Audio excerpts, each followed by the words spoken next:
पटना से बैदा बोलाइदा नजरा गैले गोइया। पटना से बैदा बोलाइदा नजरा गैले गोइया। नजरा गैले गोइया। नजरा गैले गोइया।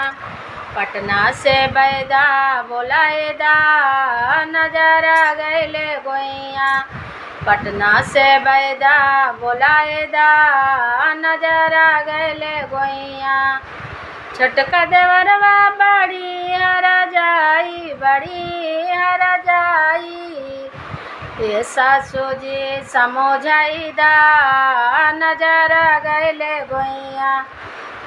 ये सासू जी समझाइदा नजरा गैले गोइया।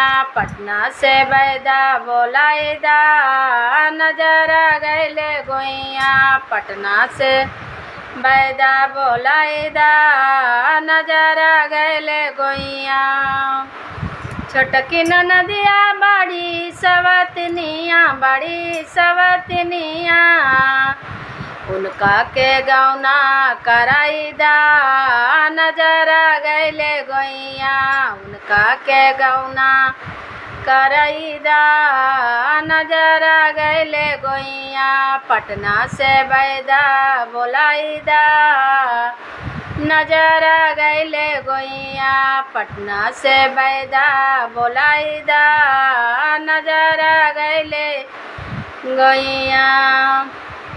बारे बलमो परदेसवा गमावे बारे बलमो परदेसवा गमावे। उनको संदेशा चाहूँ पाइदा नजरा गैले गोइया। उनको संदेशा चाहूँ पाइदा नजरा गैले गोइया।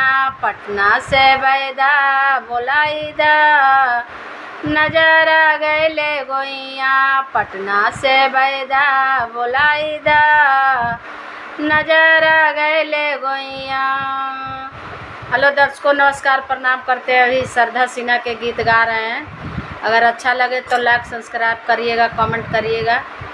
और जो गीत सीखते हैं उन लोग से और दर्शकों लोग तक पहुंचाते हैं। अगर अच्छा लगे तो लाइक करिएगा, कमेंट करिएगा कैसा लगा आप लोग के।